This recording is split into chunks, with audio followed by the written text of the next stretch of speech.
Hey everybody, welcome back to the Game Tower. Today we're taking a look at one of my favorites, my favorite solo game, Sagrada, including the 5-6 player expansion. In Sagrada, as players, we are going to be building stained glass windows, which is integrated into the mechanisms, but the theme is mostly painted on. The fact that you start building from the edges of your window, and then you can only build adjacent to where you've previously placed dice, does embody the theme and the finished product that you're left with at the end of a game. Those both hum in tune with the theme, but some of the other mechanisms do not. I'm not going to belabor these points very long, because if you're buying Sagrada, you're going to buy it because it's a great game and not because it makes you feel like a stained glass builder. Mainly, the greatest draw as far as theme is concerned is the finished product when you have a board filled with dice. It just looks beautiful and it's worth taking a picture of and enjoying that experience. And as far as flavor text is concerned, there truly is absolutely none within the rulebook and the box. Sagrada by no means makes any sort of false impression that it's a heavily thematic game. The components are great.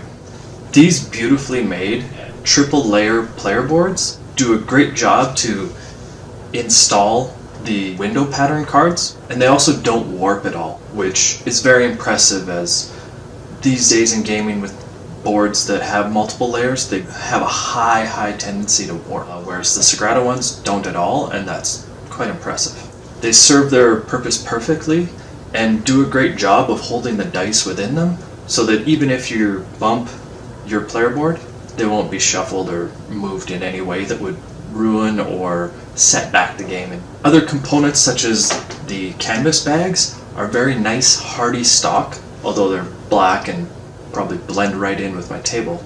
They do their job perfectly and are sized just right to fit all the dice, plus the expansion dice, as well as the expansion markers to play a 5-6 player game.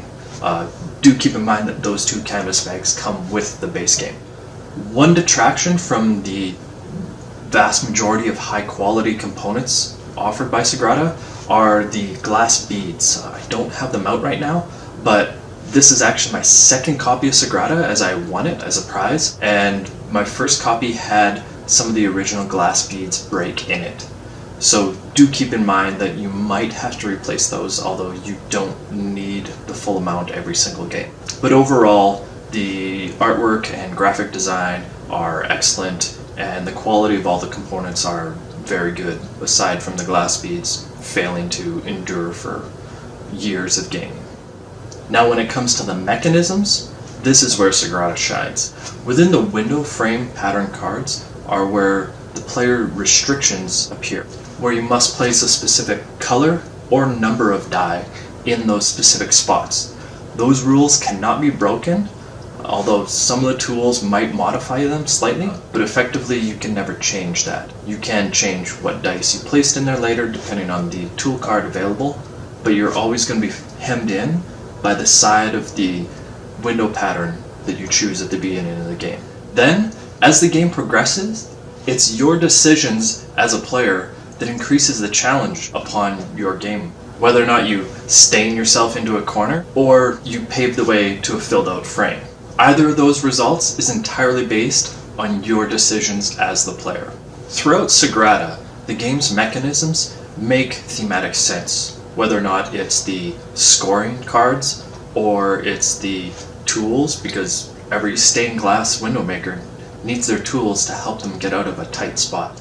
As far as complexity is concerned, Sagrada shines with a 4-page rulebook that includes all that you'll need, as well as a QR code to an instructional video that will teach you the game itself. Truly, Sagrada doesn't get much easier to engage with than most board games these days. The learning curve is more of a speed bump than a true curve.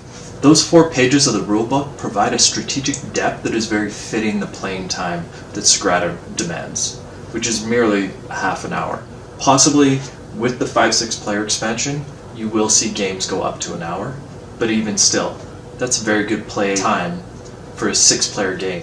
And it keeps you coming back with its point scoring system and the beautiful displays that you create each and every game. The weight of Sagrada is excellently balanced to the playtime. Every round you draft 2 dice, with the exception of the 5-6 player expansion and these boards. You'll fill these boards up full at the start of the game, and then every round, instead of drafting 2 dice, you'll draft 1 die and choose one from your personal board.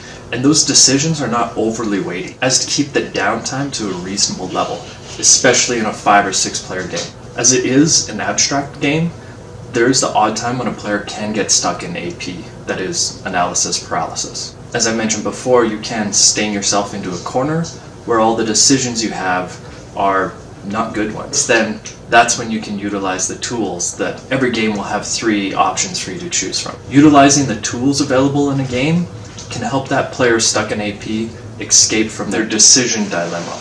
As I mentioned about downtime, Sagrada is very minimal, especially with the 5-6 player expansion, because the one decision to draft the dice can be made, and then the decision to draft off of your personal board can be done while other players are taking their turns drafting from the pool available to all players, which makes any possibility of downtime complaints exceedingly minimal. Regarding longevity and replayability, Sagrada isn't going to give you a new experience every game, but what it is going to give you is a very enjoyable experience with decisions that are always interesting and held within an excellent puzzle that you always want to return to.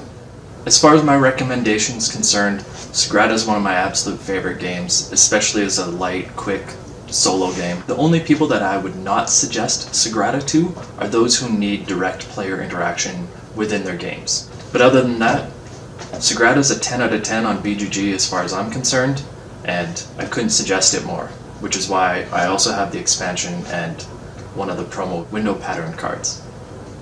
This is it for the Game Tower. See you next time.